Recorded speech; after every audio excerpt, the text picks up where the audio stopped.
How we doing, everybody? And welcome to Wisconsin Sports on the Go with Trage. I'm your host, Trage, today. Just Austin. No Rogan today. We're back, though. We're here to talk about Wisconsin sports. Austin, how we doing on this Wednesday? A fantastic Wednesday. It is a fantastic hump day, Trage, indeed. The weather, I feel like we talk about the weather almost every day. And we talk about it's every just day. It's just part of our nature. There's not a whole lot to talk about except for sports and weather in Wisconsin. So we got to talk about both. And the weather is indeed very nice out there, a nice 50 degrees, Trage. So it was a good day, and hopefully we are able to get into some interesting topics here today about Wisconsin sports and all. You know, the funniest thing is that on the recording app that we use for the show here, it has now, it updated, so now it gives like chapters to each one of your segments throughout. So you can, it splits it up for you into chapters, and it actually comes up with a chapter name. Every single time we record, the first thing it says is introduction and weather. That's what it says every time. Every time we record, we're talking, it's the introduction to the podcast and the weather every single time. You know, and hey, we just got to keep it consistent at this point. We can't change it because we do it every time. We're the weathermen for you. People may come to us for Wisconsin sports, but some people may come for us for the weather and listen to the first 5 minutes of the podcast and then dip. I mean, hopefully they stay for the rest. But, hopefully, some people like at that point, go to the Weather Channel, all right? That's what I'm saying. A lot of our stuff might be inconsistent with other regions of Wisconsin. Yeah, there's a good chance of that. So and Illinois, we get some listeners in Illinois. Shout out to Illinois for giving us. I think they're just jealous of Wisconsin, personally, but they might like us. They might like us. True, they like our personalities. Maybe we got great personalities. That's what we've been. I don't know whoever said that, but hey, thank you. When you're not we're not very good looking, so we got to have great personalities. That's what they tell us. Great person, got to be funny, right? End of the day, you got. We try to be funny. We try to be funny, and sometimes we hit. Sometimes we swing and miss. Sometimes we hit home runs. I'm averaging about single right now, Trage. All right, if you want to talk about baseball, averaging about singles on jokes, and that's just how it is. It's been my life, my entire life, just averaging singles. Even when I played baseball in high school, I was contact hitter, no home runs. So, I guess I'm just carrying through that whole life there. Hey, I got married off of being funny, so guess what? That's what you got to do. You just got to be funny. Oh yeah, you're A-okay in life. You're A-okay in life. So, getting into it, I was listening today. Speaking of that, I was listening today back to when the podcast first started, and holy crap, have we come a long way. I listened from the first. I was bored today. I was at school today. Didn't have much going on, so I was just, I was like, hey, I'll give a listen back to when this thing originally started and just see how it sounded. We've gotten better. I can tell you that. I mean, it was just me to start, but it's all gotten better. Trust me. If you listen to the first one to listen to it now, it's gotten a lot better from where we were. So definitely, we're on the rise. We're on the rise. That's all that matters. We're on the rise. We're doing good things.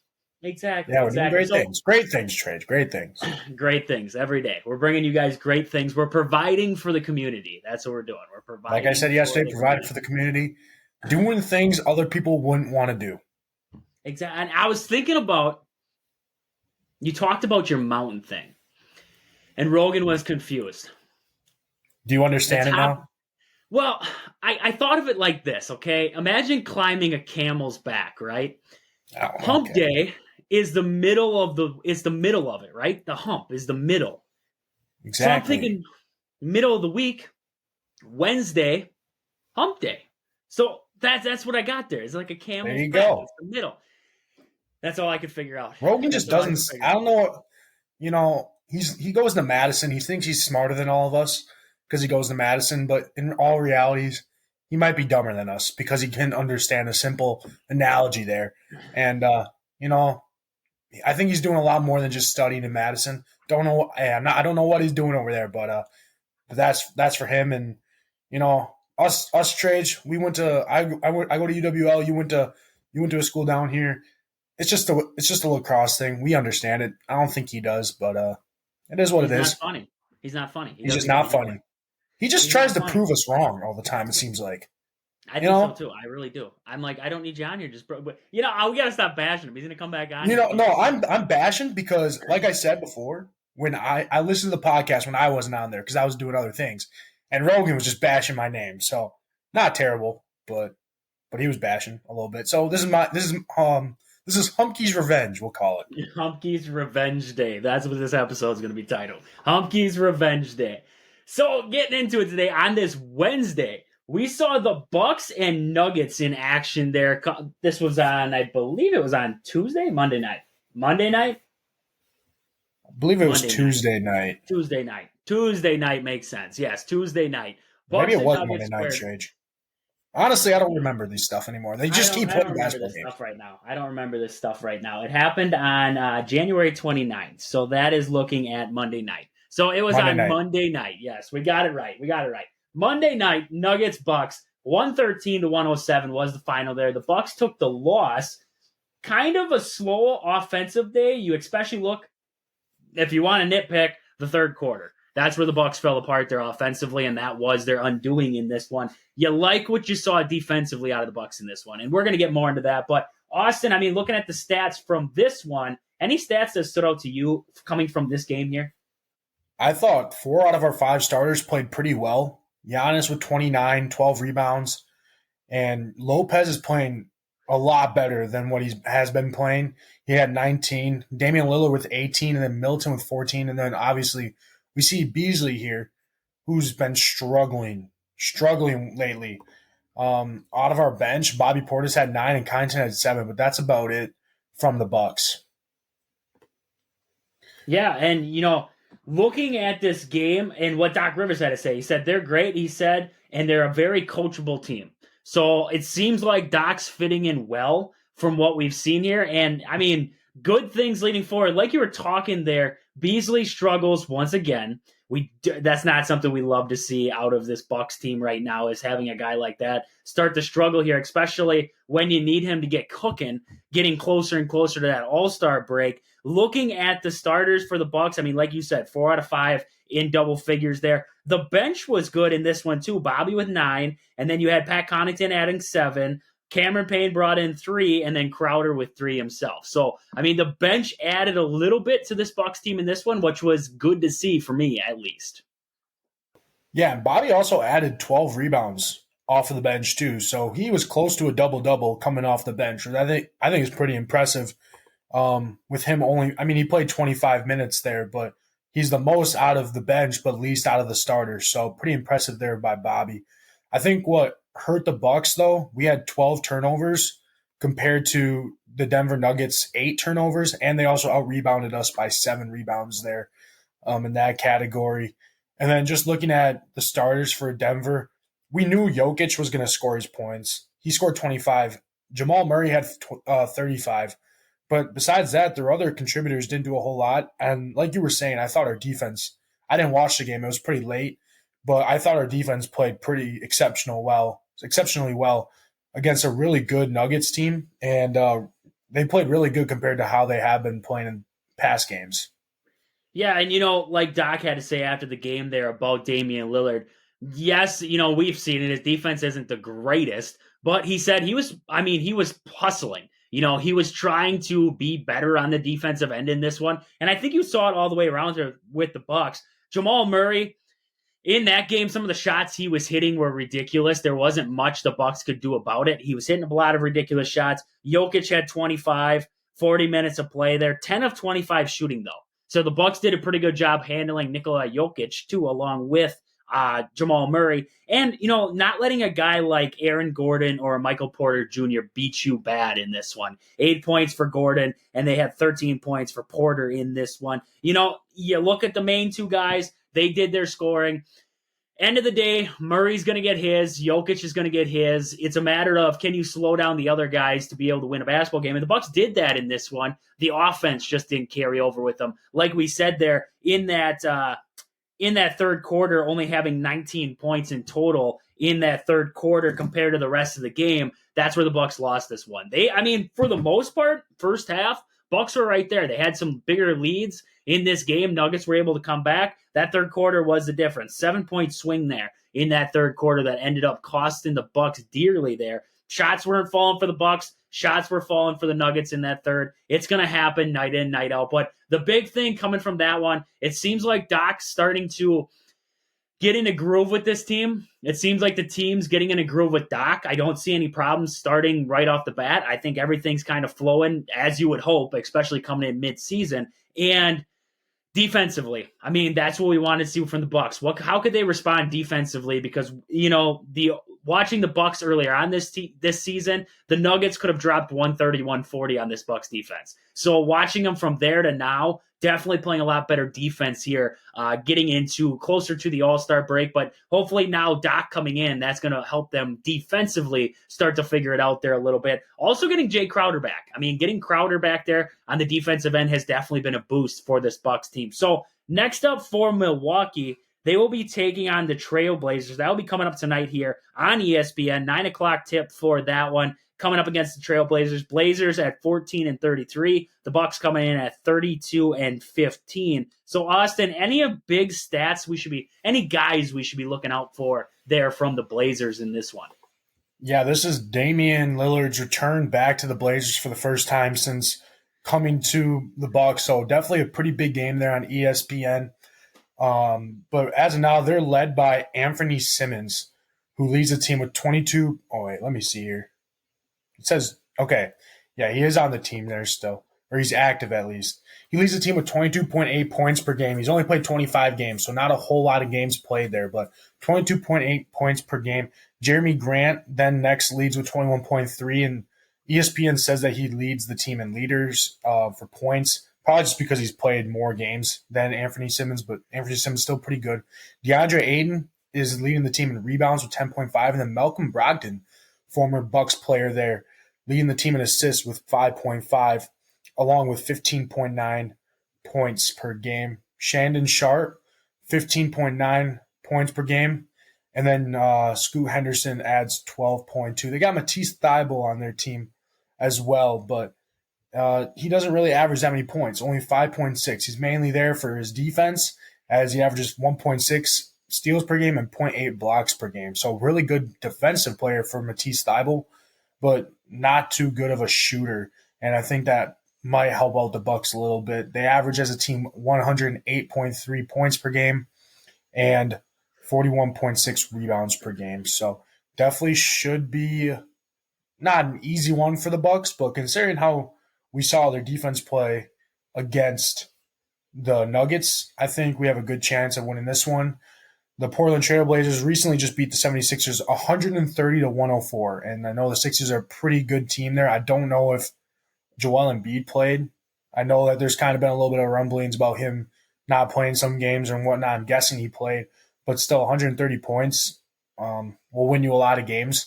So definitely they're coming off a strong win against the 76ers there. So they're not necessarily hot, but definitely a good team and not to take lightly for. Yeah, this is going to be a good matchup for the Bucks, kind of see where they're at. It's not a great team, but like you said, nothing to push over here. You're going to have to play some good basketball there against the Blazers.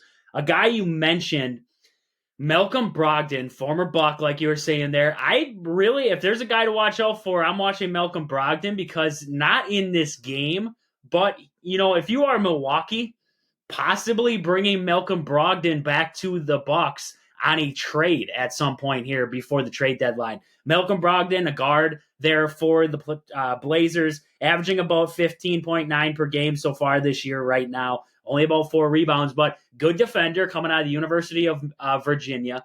Good defender, can score it for you. Wouldn't be a bad option there in the shooting guard spot or coming off the bench for this Bucks team. So definitely a guy to keep an eye on there if you are Milwaukee. I'd love to see Malcolm Brogdon back with the Bucks. He's a pretty good shooter. He can play, he can defend, and he's all around a great player. So I'm looking at Malcolm Brogdon and I'm saying, Bucks, if you're going to be looking for a guy, look in this direction. Blazers on the downward trend right now. Bucks on the upward trend. You're looking for a trade. This is a guy I'm looking for. People forget that Malcolm Brogdon won Rookie of the Year for the Bucks too, which I think is crazy. A really talented player. He was playing pretty well when he was with the Bucks. I don't know if we trade. I'm pretty sure we traded him away, right? I can't remember. It was I feel like it was long ago, but I remember us drafting him, and I knew he was gonna be a pretty good player. And we're seeing that with him on the Portland Trail Blazers. That'd just be That would just be crazy though for us to first get Damian Lillard and then we try and trade for Malcolm Brogdon as well. I mean, we're just taking base. We're gonna be the Milwaukee Trailblazers. So I think that'd be funny. But Malcolm Brogdon, really good player, like you were saying, as he averages 15.9 points per game, pretty reliable there. He's played 37 games, so really good player, and that would be quite the move for the Bucks. But I don't know if it's gonna happen.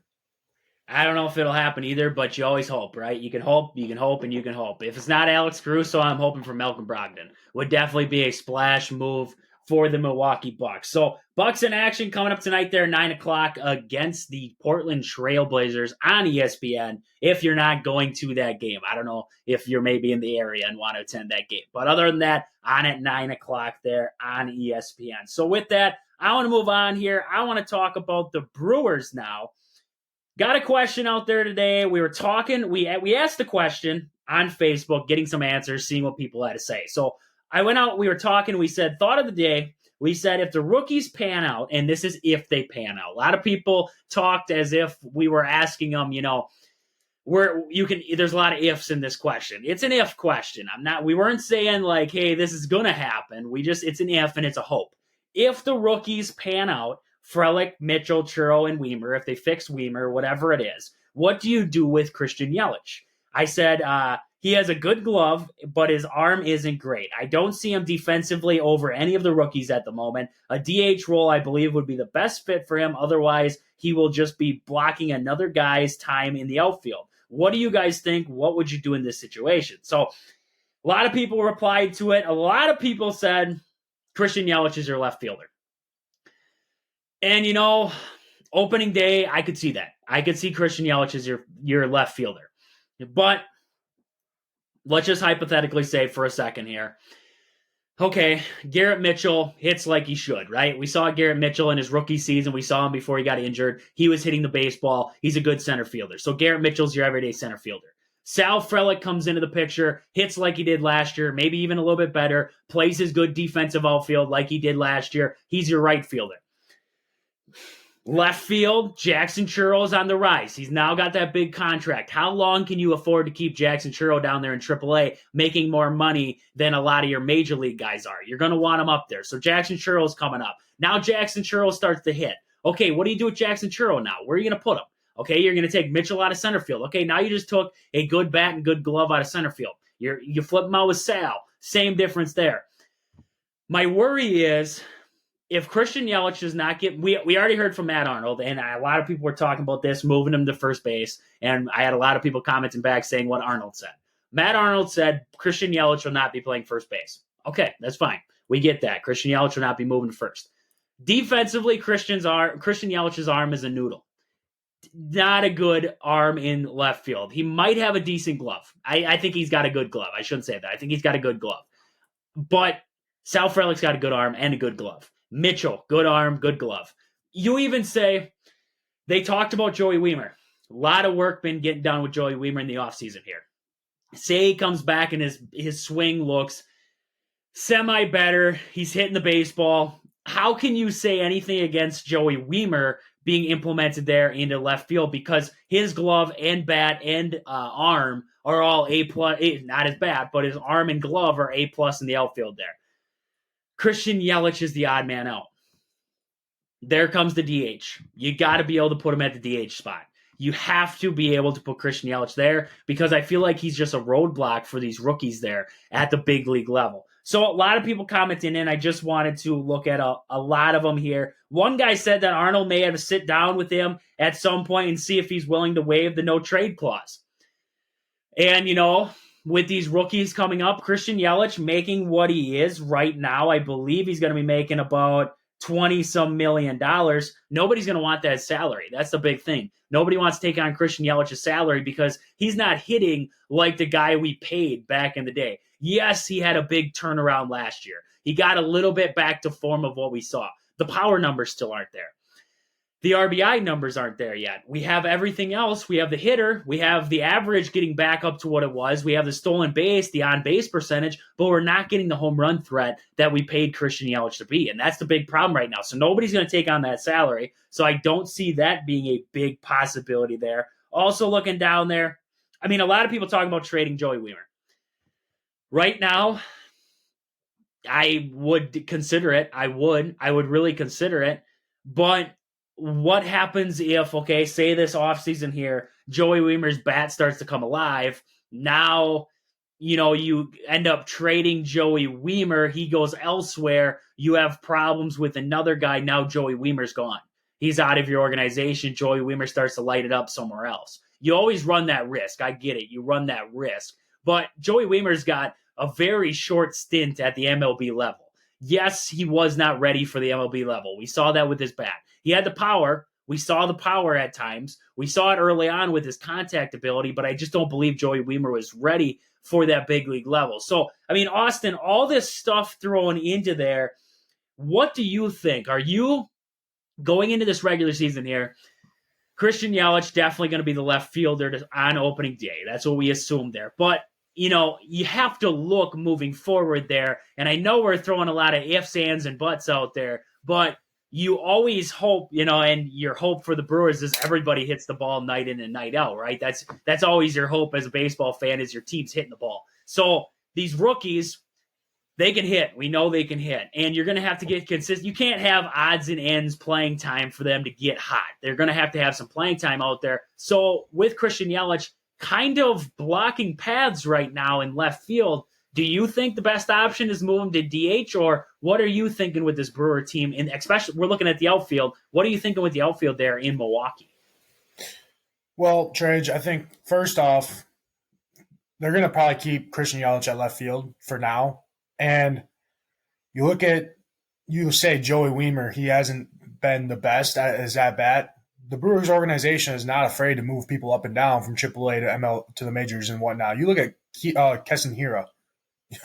I mean, he was probably one of our hotter bats, not the hottest, but one of the hotter ones when he came right away. And now he's kind of just faded away like the sun, Like I haven't heard of him since he's tried to play first base for the Brewers, and now he's kind of just gone. I mean, is that the case for Joey Wiemer? I don't know, but with Jackson Churro coming up, maybe you got to at least try him if you're going to be paying that much money. And also, Jackson Churro is a right-handed batter. You got Christian Yelich, Garrett Mitchell, and Sal Frelick. I'm pretty sure they're all lefty hitters. Yep. And then I think Joey Wiemer, I don't think he might be ready. I can't remember. I haven't seen him hit a lot of times, but I know those three for sure are lefties. So that comes to the question, what if there's a lefty pitcher? You're not going to want all lefty batters up there. I mean, maybe Christian Yelich, but a lot of the times we're trying to get at least a mostly right-handed batting lineup when a lefty's pitching. That's when you can bring in Jackson Churro, Perkins. I'm pretty sure Perkins is a right-handed batter. Those types of guys. And I think that would benefit our team fully there. But as of now, I think Christian Yelich just has the left field spot. And especially with the Rhys Hoskins, especially with the sign of Rhys Hoskins, I mean, we probably even when we signed Santana there for the half of the season, he wasn't the greatest first baseman, but I mean, he definitely offered a lot of things that we were missing there at first base when we thought we were getting it from other people, and it just never happened. But now that we have Rhys Hoskins, he is coming off an injury, but hopefully he's able to produce. And I don't think Brewers organization are really thinking about having to move Christian Yelich to first base because we have Rhys Hoskins, and that kind of cleared up that conversation. So next spot is for him to play left field. And if we see the struggle of him being able to throw a ball or of him being able to hit, then there's other questions there too. He did do some DHing, I'm pretty sure, last year. Christian Yelich did. So that's also another thing there for the Brewers. But Christian Yelich has a pretty good glove. He has some pretty good defense. So that definitely helps him a lot there. And either way, he's a good player. He's definitely gone down from how he was, but him being average is still better than other guys' average. Like him having a down year is still better than other guys being average. So I think that's what is really good about Christian Yelich, and hopefully we have a good year this year. So I mean, this is a good problem to have, Trage. There's some teams out there that are fighting for outfielders. just a couple years ago, we had Jackie Bradley Jr., one of the worst hitters, Mm-hmm. probably in the MLB. And yeah, he could play outfield, he could play defense, but as you and I know, Ken Hinker there, our baseball coach, he's like, if you can hit the baseball, you will play in the outfield. You will play if you can hit the baseball, and that's the case for the major leagues. If you can put the ball in play, if you can hit the baseball, it doesn't matter where you'll play. You'll play in the field or you'll play DH, and that's honestly what it comes down to, Trage. I mean, if you're able to make plays for the Brewers, especially in the batter's box, that's what it comes down to in winning games. You need to put runs on the board to win. Yeah, defense, especially in the outfield, it's pretty crucial because that can lead to a lot more things. But you look at Sal Frelick, how he played last year. Garrett Mitchell, we know how athletic he is. And then we've seen plays over and over from Christian Yelich. I have no doubt that those three will make plays. Joey Weimer, definitely a really fast guy, can cover a lot of ground. Not scared about him, but his bat. That's what we're questioning, Trage, is the bat. Yep. We know how good of a defensive player he is, but it's the bat. It all comes down to how well you hit a baseball. And it's one of the hardest things to do, Trage, but when it's your professional job, getting paid millions of dollars, you better be pretty darn good at it. Yep. No, I agree with you 100% there. And, moving towards the Yelich to first base conversation, I think it's got to be visited at least. I think they have to reconsider that talk simply because Yelich can't always be at DH. Hoskins might need a day off at first base. You might have a guy like Contreras who needs a day off from catching, but you want to leave his bat in the lineup. So now he's at the DH role. So you're going to have all these moving pieces. I would love to see the ability to rotate these guys through that DH role and still have the other guy in the lineup there. It's got to work its way out. It's going to work itself out at some point there. It's a good problem to have, like you said. We're looking at a lot of hypotheticals right now, but you got to, right? You got to look at the hypotheticals, look forward, and see what we're thinking there. So definitely going to be interesting to see what the Brewers do moving forward here with Christian Yelich and the loaded up outfield. Talking about Joey Weimer, who knows if he's going to figure out that bat moving into this next season. Probably mainly going to be used as a late inning defensive replacement. I could see that. I could see him coming in there in the outfield to just take the spot of Christian Yelich late in the game, maybe a fourth or fifth outfield. I don't know if Jackson Churro is going to break camp in the major league roster, so maybe we'll see a guy like Joey Weimer on the bench for the Brewers and then possibly getting in late games there as a substitution in the outfield for Yelich. But something to look forward there to with the Brewers. Just wanted to tap into it today, just a little bit of Brewers. We're going to move on here. I want to get into our sponsors here, talking about your hometown team, Century 21 Gold Key Realty. Call Peggy Sue or Anna to find your dream home, or if you're looking to sell, find them on Facebook at your hometown team, Century 21 Gold Key Realty, or stop in and see them at their location in Marshfield. And also looking at another one of our sponsors, Pittsville Farm and Home Center. At the store, they serve you anything from hydraulic hoses to red roses. Stop in and see the awesome crew at Pittsville Farm and Home Center in Pittsville. With that, moving on here, I wanted to get into our sports questions of the day. So, Austin, looking at you first, what do you got for your sports question of the day? Yeah, mine's kind of an interesting one. I was sitting in class today, Trage, and I'm a sport management major, and so I'm in a financial class here, mainly talking about financial and sport. And my professor brought up there was an MLB investigation in like 2010 here about a source of leaked team financial reports. And I don't know if anyone knows that MLB, they are privately owned organizations. So that means that they don't have to, like other organizations, report their financial reports. They can keep everything a secret about what they're doing with their money, who's getting the money, everything like that. But in I can't remember when it was, in 07 or 08, or in 2010, the article's in 2010, but either way, there was sources leaked about a couple of teams, or a few teams, the Pirates, the Marlins, Tampa Bay Rays, the Angels, the Mariners showing their financial reports. And there was a main one, the Marlins. They were saying, so I don't know if you remember this, Trage, but the Marlins always said that they're Marlins have never been good, right, Trage? For at least a long time. And they've always complained about being poor. Even when they have Giancarlo Stanton, they always complain about not having enough money to do this. And so they used public funds from the city and other things to build this brand new stadium and all that. And I don't know if you know this, Trage, but these teams make still a lot of money. Like their team's worst are still worth billions of dollars. And so this was a big problem when the financial reports came out saying that the owners were getting this money and mainly keeping it to themselves. Like they were pocketing all the money and weren't using it to upgrade facilities, giving it to players and a bunch of stuff like that.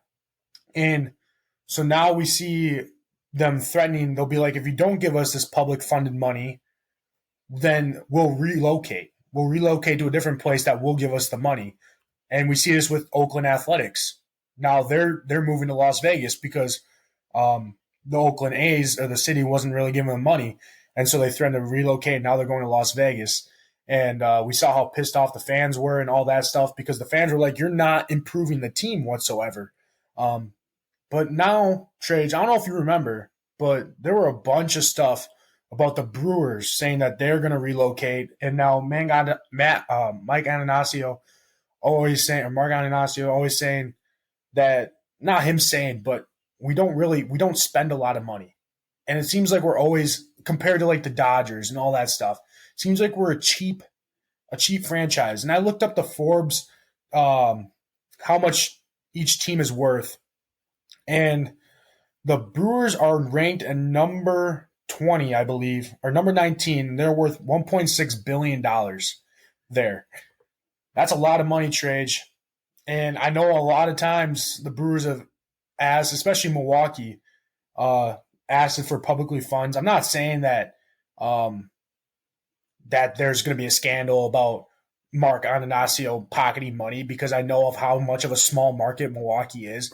But it's just interesting after listening to that in class to now look at, first off, Oakland A's, how they're relocating because of all this. And then I'm like, well, I do remember that the Brewers, I'm pretty sure, have threatened to relocate a couple times because of how bad the stadium conditions are and just a lot of different things. And then you also see that we're not willing to spend a lot of big money on people. And I just thought it was interesting. You know, I definitely could see this scandal thing you're talking about with Mark Ananasio at some point. I really could. I've always believed that he's making a little bit more than, I get it. You own the franchise. You're going to pocket some of the money. You're not going to put it all back in. You got to make your own paycheck at the end of the day. I get that. But at the same time, you bought a soccer team with money that you made. You went out and you bought a stock in a soccer team. So you didn't invest that back into the Brewers. You went out and bought another thing. I get it. Owners got to get paid themselves, but you watch, the Brewers are a small market baseball team, like you said, but they're not as small market as what they like to play it off as they are. They act like if we spend $10 million on this guy, we can't afford another guy. That's how the Brewers talk. And then you watch these other teams, and I get Dodgers, bigger market, and Angels, bigger market. Anything in New York, bigger market. I get that. I do. But you look at the money they just spent. I mean, look at the Dodgers. They just tucked up two guys on this Dodger team, and when it's all said and done, are going to make $1.2 billion together. I mean, that's how ridiculous the Dodgers are. And I get they have a bigger market to work with. But it's also a lot of what owners were willing to put into a team at the end of the day. They might have a good amount of money there, but it's still ownership puts in money. Look at the Mets. Look at what the Mets do. Steve Cohen out there with the Mets. He throws money around like it's nothing. He'll pay for anybody any day of the week. And I get some of it comes back to blow up in his face, like Max Scherzer and Justin Verlander did this last season. But it's a risk you take when you spend big money, and that's what he did. At least he was, putting it back into the team to try.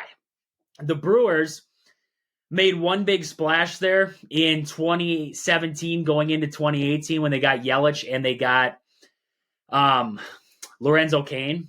But you look at this Brewer team, and besides that, this Rhys Hoskins deal was one of the biggest deals the Brewers have made, and I can't remember. I had a stat pulled up the other day. I was trying to find it here to mention it, but it was the biggest contract the Brewers have given out to anybody in franchise history. One of the biggest contracts they've given out. That's ridiculous. That's ridiculous that this Rhys Hoskins deal, which is worth $17 million, is one of the biggest the Brewers have ever dealt out. And you look at these other franchises, it's not even close. And I get, small market, big market, that kind of deals there. But end of the day, you got to be able to compete with the big market. So you're going to have to make a move here or there to be able to compete. And the Brewers just don't make that move. And it's definitely interesting, like you were saying there, owners pocketing a lot more than what we know about. Public funding going straight into the owners' pockets. The public, they spend a lot. Like this last go around with the Brewers locating, they gave them I think it ended up about $500 million going to stadium renovations, everything like that. The public pays for a lot of these stadiums. The owners, they put in a little bit, but they don't put in a lot. And at the end of the day, that's what kills, like the Brewers. That's what kills them. End of the day is ownership not wanting to spend money on this team. I get they can't spend a boatload. I don't expect Shohei Ohtani, but we would like to see some moves. I think Rhys Hoskins' deal was a step in the right direction, but I think they still have the ability to spend more money on players. Yeah, and this was, when that leaked about that financial stuff, that was only a few teams. Just think about what other teams are doing out there. And there's, especially the Dodgers, with how much money, like you were just saying, that they spend. Financial stuff can get really confusing, especially contracts can get really confusing. And I'm sure people make mistakes, Trage, but they're like I said, they're privately owned companies, organizations here. They don't have to send out their financial reports, and I guess that's an advantage for them, not really showing where their money's going. Obviously, when contracts are released there, people know that money's going where it's going. But besides all that, it seems like it's really secretive. It's really secretive, and it is. After I listen to this, I'm like, this is kind of interesting, learning about this financial stuff. It does get really confusing, but it's interesting, and it makes you think a little bit more that some things are a little bit more hidden than you may seem. Yeah, 100% agree with you there. It's all of sports, though. It's all of sports. There's a lot of secrets that we don't know about, and I think we would hate if we saw the secrets that came out. We just choose to ignore because it makes it better. Especially with how we were saying that the NFL is rigged. Definitely not the strongest. I don't know if it's the strongest theory, but it would definitely crush a lot of people if they found out that the NFL is rigged. So that's probably one of the biggest sports theories out there. But there's a lot of conspiracy theories, and we could make about a 7-hour episode talking about all of them and trying to convince ourselves that they're true. We would have to take a long time. The moon landing. That's landing. Earth is flat, Trage. Last time I checked, it was round, but I don't know. You never know. We don't know. I have been to space, so I can't tell you. You know? I don't know. Do you know? I can't tell you. So I got my sports question of the day going off Austin's there. I got mine. It's going to flip script here. We're going to go into the Packers a little bit here. Looking ahead to the 2024 draft here, what are the Packers' biggest needs going into this draft period? Now, I was interested, so I looked back because, as this season has gone on, different organizations, different groups or websites have come out with their own who they think the Packers need to draft here. And I was just looking back in some old articles from like November and stuff like that. First on the list, quarterback. First on the list was quarterback. Sports Illustrated. First on the list was draft prospects the Packers need to be looking at the quarterback position. And you go through a lot of these from November, and the first thing they're looking at is quarterback. And it's definitely interesting to see how, just a half of a season has flipped everybody's mind to where the Packers are now. So, I figure we could talk about this. So I'm going to name my first number one need I think the Green Bay Packers need to address, and that will be the offensive line. I think they need to look for, I really was considering this one if I'm looking at a tackle, if I'm looking at a guard. I think they might need to look interior with this one if you are Green Bay. I think they need to be looking in that guard position. Tackles, I know everybody needs tackles. Tackles aren't really expendable. It's hard to find good tackles these days in the NFL. I think the Packers could benefit by looking at both spots. I really do. Looking in that guard position, adding some depth there, but also looking at the tackle position too. I'm saying offensive line is definitely a big need for the Green Bay Packers going into this draft here. So I was just interested on your end. I mean, you can go farther than just, one pick there or one suggestion, but I mean, I'm looking offensive line as my number one right now. And I just want to see what you thought leading into this 2024 draft. No, I'm right there with you. Offensive line, I was thinking tackle, but honestly, any offensive lineman works. Um, and there's one guy out of BYU. I'm not going to try and say his last name. His first name is Kingsley. And I would, if I said his last name, I would butcher it completely. But he's out of BYU, and he's one of the top rated offensive linemen in this draft. That'd be huge, I think, if the Packers picked him up. Also, I feel like the Packers are just, at this point, it's an annual tradition that we pick a DB in the first round, minus a couple years. So I can see them also drafting a DB. Maybe Kool-Aid McKinstry out of Alabama. I've seen that guy on a lot of lists, mock drafts for the Packers. And I saw also, I can't remember, is it Tyler Nubin or something like that? He's a DB out of Minnesota, and he's a pretty good safety. And I don't know if you've ever seen Antoine Winfield play for the Buccaneers, but he's a pretty good safety out of Minnesota also. So they're pretty good at producing those players. So I think he'd be a good player to add for the Packers secondary. And we talked about this yesterday, Trage. Looking for a running back, kind of a second guy there. We have A.J. Dillon, Aaron Jones getting a little bit older. But A.J. Dillon, he's had some injuries here and there. He's good for short yardage, but I mean, you see some of these teams, and they have two really good backs that can get you some decent yardages right away. And it seems like A.J. Dillon's he's not very consistent with how he carries the ball. And so I can see the Packers possibly drafting another running back there within the first 4 rounds. And that would be, I think, a very good move. I think that'd be a very good move for the Packers. And then we'll probably draft a couple wide receivers there in the late rounds. That'll somehow turn out to be pretty decent. And that's kind of just how it's been going for the Packers. I did see some – I don't know if you were going to get into this later, Chage, but I saw that just talking about the defense, that the Packers are interviewing the Ravens linebacker coach. I can't remember his name, but I did see that. And I also saw a lot of things saying, what if the Packers got – Patrick Queen? We missed on Patrick Queen. I think that's the year we drafted Jordan Love there. We passed up on him. And, I mean, if we somehow got him back to Green Bay, I know Devondre Campbell probably isn't coming back. So even if we got Patrick Queen to Green Bay, that would be honestly a lethal duo between him and Quay Walker there. I think that would be a pretty good duo, but I think that would be pretty tough there.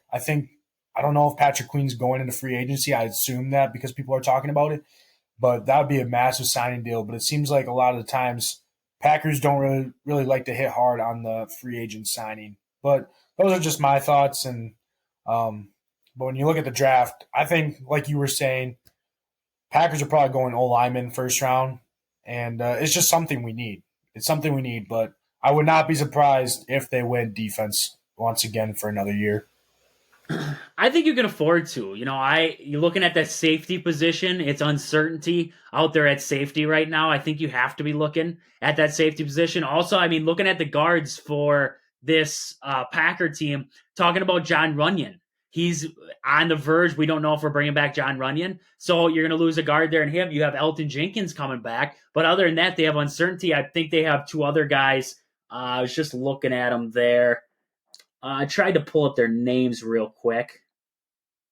Scrolling through. Mike Jordan, Royce Newman are the other two guards that the Packers have on the roster. So I know, that's the thing with tackles is you can kick them into that guard position and you might be able to get away with it. I think, you have that ability with some of them tackles. They have the athleticism to be able to be kicked to that inside. So maybe Zach Tom is a guy that you can kick to the inside there along with Elton Jenkins, and you'll be just fine in that guard position. But I think you got to have some depth there. I really do. So adding a guard, I don't know. I don't know if I would jump on it right away.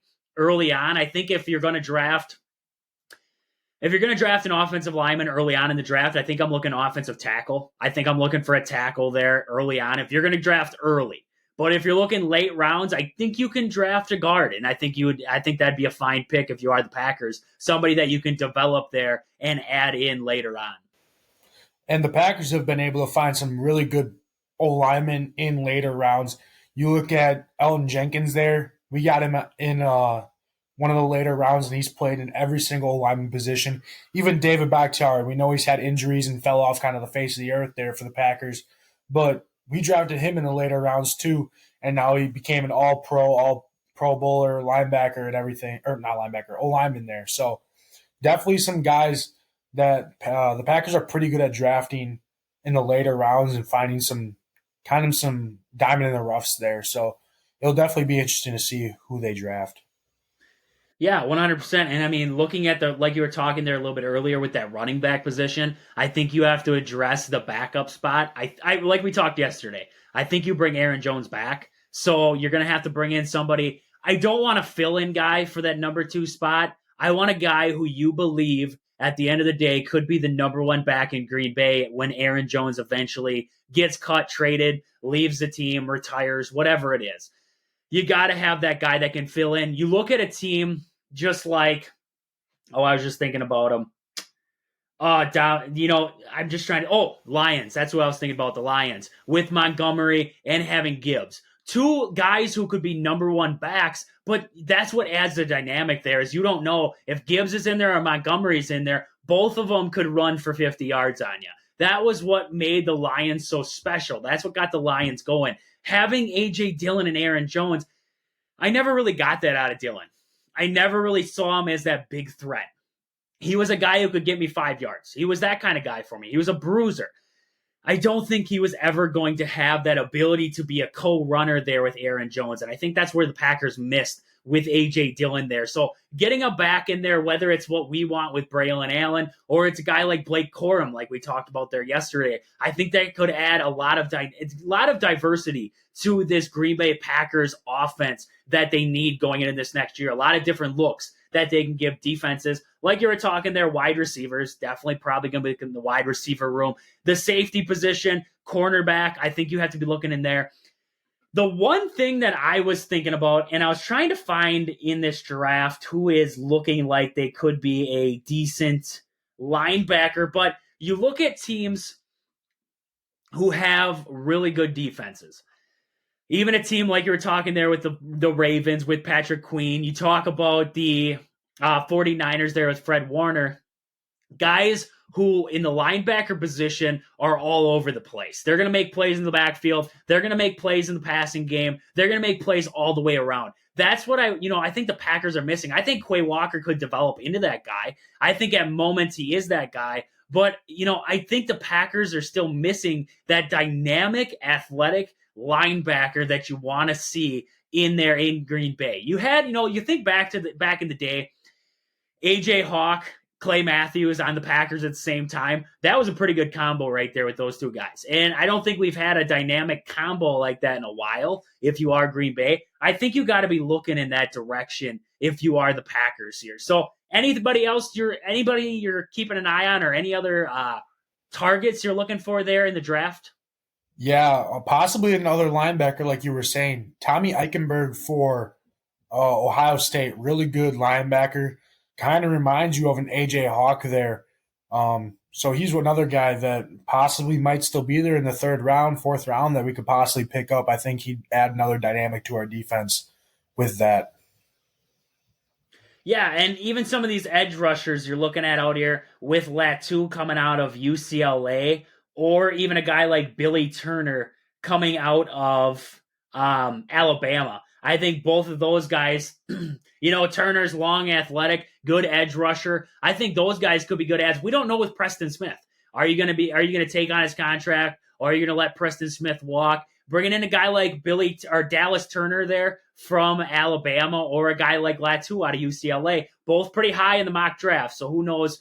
You can only take so much off the mock draft, but who knows who's going to pick up these 2? But maybe they fall to the Packers. Maybe the Packers are looking in the edge rush kind of department there. I think they're okay with Van Ness. I think Van Ness this last year proved a lot. I think he's got a long ways to go yet before he's a dominant edge rusher there for Green Bay. But definitely nothing pressing there, I don't think, but it doesn't hurt to have that ability to have depth there at edge rush position or even a linebacker position there. So the Packers definitely need to be looking, if it's there, for some defensive help too. You can never, that's the sucky part is you look at these positions, it's like you can never have enough depth, but I think they need to be looking in some of these positions for some help there on the defense and the offense. So anything else there in the look for the draft coming up here?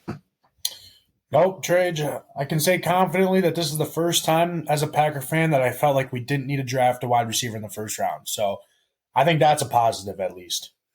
That's a positive. But, definitely look, like you said, late rounds, definitely got to be looking for weapons. Don't grow on trees. You definitely need to find weapons, especially looking at this wide receiver core, because a lot of their contract dates are going to come up at the exact same time. And you're not going to be able to afford to pay everybody. And you don't want to get to the point where you only have one good wide receiver left. So you want to be able to have options. So definitely a good idea to keep adding weapons into that room. But with that, moving on here, I just wanted to talk about another one of our sponsors, Game Day Supply in Onalaska. Do you have a sports club or team? Are you looking for some sweet custom uniforms or apparel? Check out the awesome crew at Game Day Supply to get you fitted with some of the sweetest gear. Find them on Facebook at Game Day Supply or online at GameDaySupply.net. But with that, I got to get over to Austin here for our fact of the day.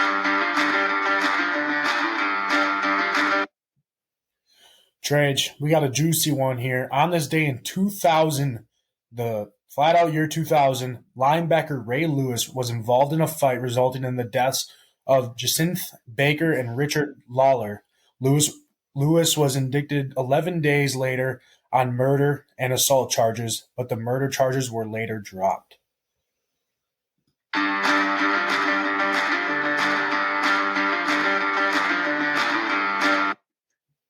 That was a heck of a fact of the day. That was a heck of a I didn't know about this. Right, I didn't know about this, actually. You didn't know about this? This is like This was just behind O.J. Simpson. This was just. I was going to say O.J. Simpson part 2 over here. It wasn't as big as O.J., but it was in the ballpark there. And as we know, he's not in jail, so everything worked in Ray Lewis's way. But it was definitely one of the biggest stories back in the day. There, it was. He probably had to pay a hefty. He probably had to pay a hefty lot of money for the murder charges to be dropped. I don't know what Ray Lewis. I'm going to look it up here. See, Trage, this is why I'm scared to get into fights. I'm a big guy, but I'm a teddy bear. And this is why. Because I feel like the one time I throw a haymaker, I just drop someone, if I got lucky. Next thing you know, dude's dead. And I'm like, well, I'm going to prison. And I don't have money to pay that off. So it says, following the end of the Super Bowl, Lewis and a group of friends went to Cobalt Club, a well-known spot in Buckhead, Atlanta. In the early hours, January 31st, apparently Lewis was signing autographs and purchased folding knives the day before the Super Bowl. 3:30 a.m., the group, about 10 people, was outside. Oakley began to get aggressive, and the two other patrons at the club who were a part of the group, around 10, Oakley wound up being hit in the head with a champagne bottle, kicking off the brawl. Let's see here. It says police, there was a limo involved there. Lewis reportedly told everyone to be quiet and added, "This ain't going to come back on nobody but me," according to Post. So Lewis, apparently, the limo drove away after the two were stabbed and gunshots were fired. Oh, gosh. Wow. Pretty juicy one here. Yeah, this was interesting. So, we're not going to get into it much more than that. If you want to read it, there's big articles out there on it. Probably a 30 for 30 at this point. I was going to say, there's probably a YouTube video on it somewhere. There's something out there about this whole thing, but it's definitely interesting. It was a big story back then, and like you said, it's on this day. So it's really interesting to see what transpired there in the past. And as we know, nothing really came out of it in the end there for Lewis. He didn't go to jail or anything like that. He was on trial. It lasted about a month from what I can see here, and he was fined $250,000 by the NFL and wound up settling a pair of civil suits out with the court, paying over $1 million each to the fiance of one of the guys, and then one of the other guys' grandmother. So ended up paying about about 2.25 million there on these charges. So definitely interesting there. We got the money to get out of it. So that's all we know. He got the money to get out of it. It's definitely interesting there, to say the least. But with that, getting out of the murder trials that happened on this day, getting into some more exciting news. The Big Ten Conference right there, men's basketball.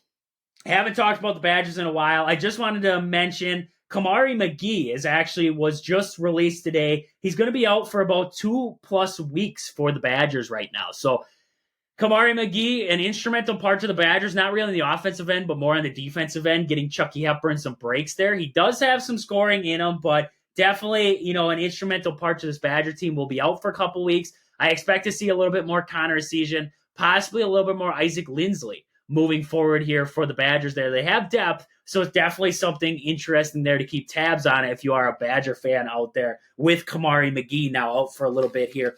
But I just wanted to dip into the Big Ten schedule here, or the Big Ten Conference standings as they stand right now. So Wisconsin on top, sitting at 8-1. Then we got Purdue, Illinois coming in 7-3, Northwestern at 6-3, Nebraska at 5-5, followed by Maryland at 5-5, Minnesota at 4-5, Indiana at 4-5, Iowa and Michigan State all at 4-5. Penn State at 3-6, followed by Ohio State at 3-7, Rutgers at 2-6, and I haven't seen this in a while. Michigan at 2-7 at the bottom of the Big Ten. So, looking at the Big Ten Conference right now, I'm just looking at surprises. Any surprises for you, Austin, there in the Big Ten Conference? From the beginning of the year, I'd say Michigan State is a pretty big surprise, considering how high of a team they were ranked at the beginning of the year, and now they're like the bottom six team there. Michigan, like you were saying, Michigan's been good for a long time. They've always had some decent players. I'm pretty sure they've been in the Final Four for the past, or not for the past how many years, but they recently made it when they had the Wagner twins, or the Wagner brothers, and then they had Hunter Dixon there who kind of carried the team a little bit, and then Jordan Poole. Like, they've had their big players, but now they're 7-13, 2-7 in the conference. I think that's pretty shocking overall. But I think the biggest shocker for some people, not to you and I, obviously, but to some people, is Wisconsin. I do not think people thought, or I thought that they would be all right, like every year, but I don't think a lot of people thought that Wisconsin was going to be number one in the conference standings around this time of the year. Like we've been saying, Sunday's going to be a huge game for them. And when they play Illinois, but they beat Northwestern, Nebraska, Minnesota, Iowa, and Michigan State twice, and then that one lonely loss to Penn State kind of still hurts, but it is what it is. They moved on, like we said that they had to. It was a good loss at the beginning, even though it was a bad loss, and they moved on. And that's what's important there. But they still got some pretty tough games. They still have to play Maryland too, I know. And Maryland's always tough to play, and it'll be definitely really good. They're honestly, Trace, they're almost done with their regular season, which is kind of surprising. It's January 31st, so this is the last day of January, which is kind of crazy. We're almost into February, and then after February, it's March, and that means March Madness. So, pretty much one more month left of regular season basketball, and then we're in the conference tournament play, and it's going by fast. But Wisconsin is leading the way, and it's good to see. This is where you get nervous, though, because like you guys were saying yesterday, I don't know if it was Rogan or who said it yesterday.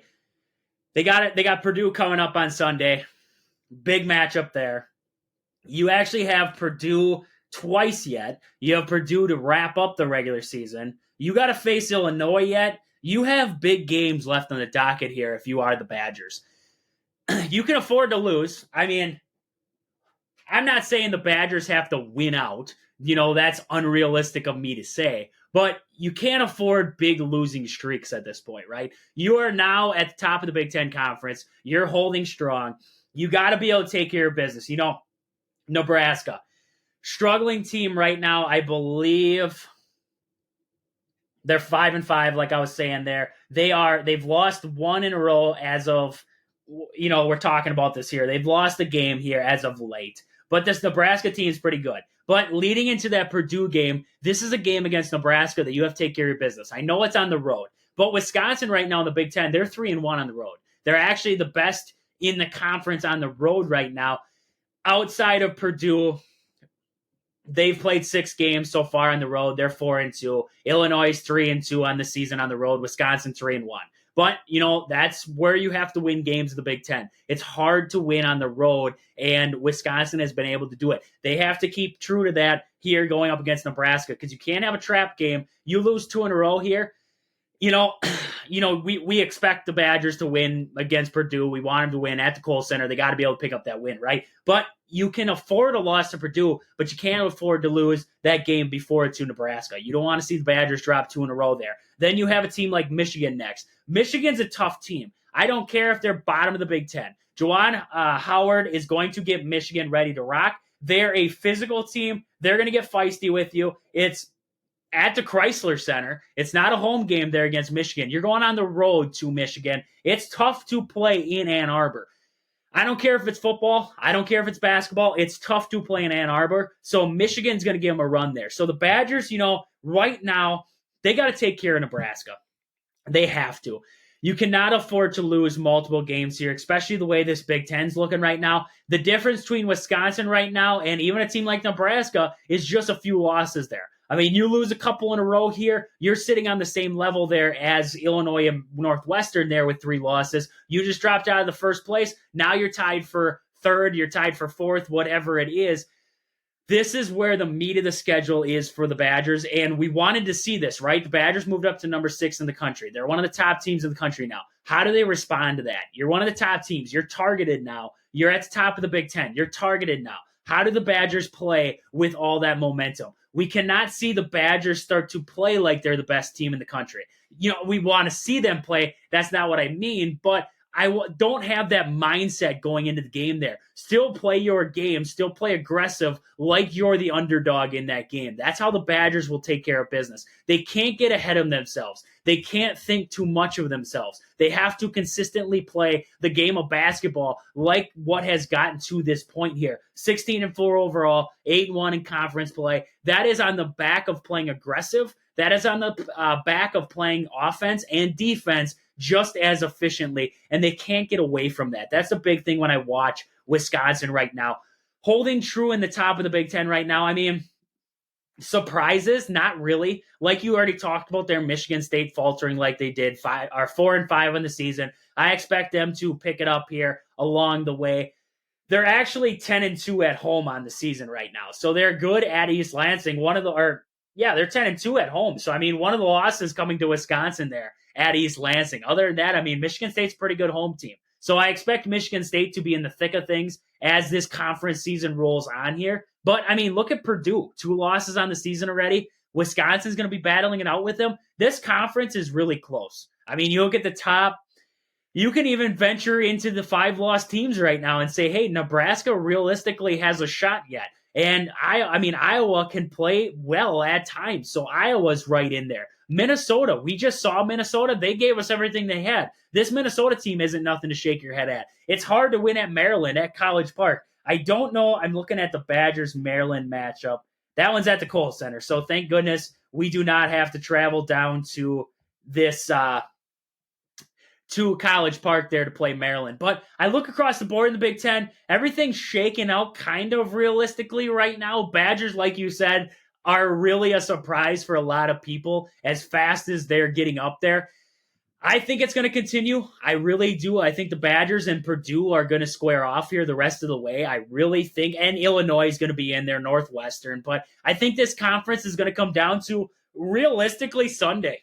I really could see it. That Sunday matchup with Purdue and Wisconsin could be yes, there's a lot of basketball to be played yet, but that is a big turning point in the season. Whether Wisconsin wins that game or they lose that game, that could change momentum one way or another in this Big Ten conference schedule. So anything else to add there with the Badgers here moving forward?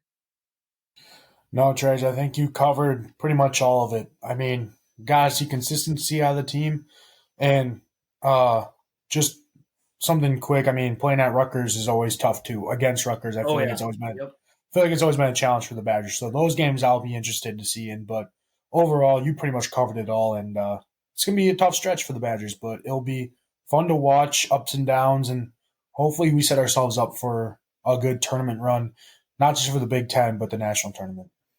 Yeah, definitely should be an interesting. We're just getting into the meat of things right now. Like you said, you look at the schedule, it's like we're almost done, but it's like February, March, couple games in March yet. There's a lot of basketball to be played yet. You wish right now we were closer to the end, just the way the conference is sitting. It's like, I wish there was only a game left so the Badgers could at least be at the top. But a lot of basketball to be played and a lot of things to square themselves out here before March rolls around. So with that, getting out of Wisconsin, we're going to be back into them. They're taking on Nebraska there Thursday. So we'll be talking about them a lot more tomorrow there on the preview show. But with that, I want to get into our sports stories of the day. So Austin, what do you got for your sports story of the day? Trey, I kind of got two, but I'll go with my main one. There's an investigation for Tennessee, for the University of Tennessee, is under another NCAA investigation of potential rule violations that is major. The case involves multiple sports teams and includes scrutiny of the NIL for benefits for athletes. I feel like we've kind of been seeing this. I mean, the Volunteers were penalized last summer for more than 200 rule infractions in the football program, and so that was pretty big. But I feel like NIL is really complicated, and if you don't follow the rules, there's a lot of rules. You don't follow them correctly, you could find yourself in some big trouble, like you do with Tennessee and Florida State, and I mean, there's just a lot of other things that we probably don't even know about, but we just hear about the big major programs. Yeah, it looks like they could face multiple level 1 and 2 violations as of right now. Yep. And they could have the possibility, they could face a charge of lack of institutional control, most serious charge against a university. So, wowza.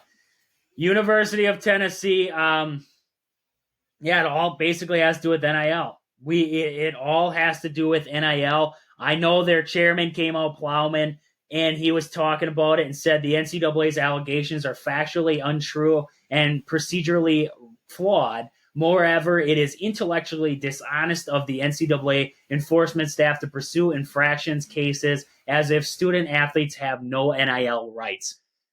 So, a lot of news coming out of Knoxville there. I mean, definitely interesting news right there. Let's go with your second one. You said you had two sports stories of the day. Let's hear the second one. What do you got? Yeah, I was just scrolling through Instagram and UW Badgers page popped up, and it's just all the Badger teams that are in the rankings right now for the winter sports. Badger women's hockey is ranked number 2 in the nation. Badgers men's hockey ranked number 4. Badgers men's basketball is number 6. Badger wrestling is number 14. Women's Badgers swimming and diving is number 14. The men's swim and dive team is number 22, and then Badgers women's tennis is ranked number 24 in the nation. So Wisconsin sports is just overall, and then you add that in with the volleyball team that we've had. I know our women's soccer team is pretty good. I'm pretty sure they made to the NCAA tournament this year, and then obviously the football team has kind of had a down year, but still made to the Outback Bowl, still made a bowl game, so that was pretty big. And right now, Badger sports teams are doing really well. Doing really well overall. Yeah. Yeah, it's been impressive to see the rankings for, we don't talk about hockey a lot. We told Rogan we would talk about hockey. He's gone today, so we're going to save hockey for when he's back. But like you said, hockey, basketball, football's on a down year, but it looks like things are trending up in that direction. You look all the way across the board, and I mean, Wisconsin sports are on the rise, and that is great to see if you are a Badger fan. I just wanted to mention, speaking of Wisconsin sports, I wanted to talk about Marquette last night. They faced off against Villanova. They pulled it off. 85-80 was the final score. Marquette, I mean, they kind of blew this game. They blew this game from what it was. It was 30-13 at one point in this ball game. Marquette was up 30-13. And Villanova scratched their way back. They kept clawing back in this one. At the half, they were down by 39-31. And then in that second half, Villanova actually scored 49 points against this Marquette defense that made it the final score of 85-80. But Marquette defensively struggled in this one, allowed Villanova to get their way back into this game. Definitely something to watch there. So, Austin, I mean, looking at the stats last night, anything that stood out there from that Marquette-Villanova matchup? Yeah, I'll just mention one guy pretty much, Tyler Kolek.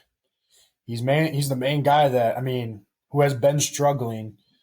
But last night he scored 32 points there. And if he had any of his other nights that we've seen from him, it probably would have gone the other way for Villanova here. So he quite literally pretty much put the team on his back here for this night. And they barely just scratched out a win here against Villanova in Villanova. So it's a tough place to play. But, I mean, like I said, Tyler Kolek, he went 5 for 8 from 3-point, 10 for 20 field goal. So he shot pretty well and scored 32. But he's basically the main reason why Marquette won this game. And we've said this before, Trey.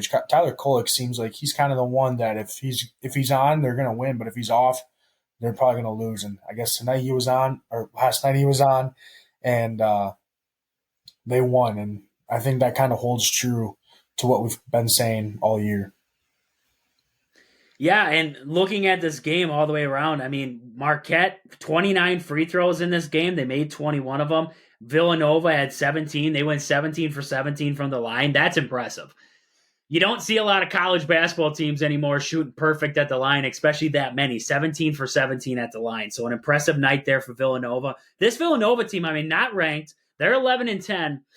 Rogan was talking yesterday that the Big East is down this year. They only got 3 teams in the top 25, but this Big East, I wouldn't want to face many of these teams. They're definitely interesting teams to watch there. So I just wanted to touch in a little bit more there past Marquette here. Marquette, like we said, 85-80 win. Just want to look at real quick some of the top 25 matchups from last night. We saw a couple of upsets. We saw Tennessee took the loss. Number 5 Tennessee took the loss to South Carolina, 63-59. And then in another upset loss, North Carolina took the loss to Georgia Tech, 74-73. Late in that ball game, Georgia Tech was able to take the lead and win that one. I don't know if it was at the buzzer. I'm trying to look at this here and see if it was at the buzzer. I know it was late in this ball game. There was about 7 seconds left there, Trage, when he made it, and but North Carolina had the last shot and they missed. So yeah, North Carolina had a shot. R.J. Davis had a shot there late to try and survive, and they took the loss. So 2 top 5 teams took the loss there last night in college hoops.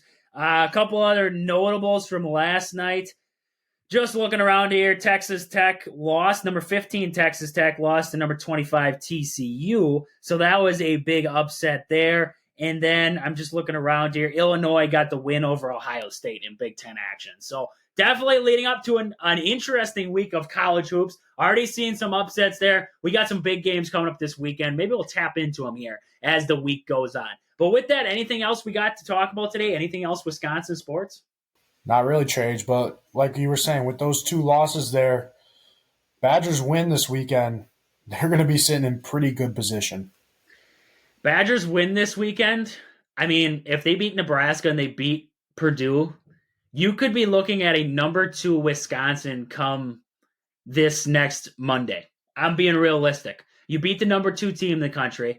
The number 5 team lost. I believe North Carolina was sitting at number 3. So you would have seen that number 2, 3, and 5 lose in that week. If Houston doesn't jump up to number 2, Wisconsin jumps up to number 2 in the rankings. So that would be crazy. That would be a crazy week in Wisconsin sports right there. So with that, we got nothing else for the day right there. Check out the Bucks tonight. They're going to be in action. We're going to be back tomorrow talking about the Badgers preview coming up against Nebraska. Rogan should be back, so he's going to have a lot to say. We're going to talk about the Packers defensive coordinator search and see what we're thinking right now. They've had some interviews. We're going to see who we're thinking the Packers may be leaning towards here. coming towards this 2024 season. But with that, this has been Wisconsin Sports on the Go with Trage. Thank you guys for listening. We'll catch you guys back here tomorrow. But until then, deuces.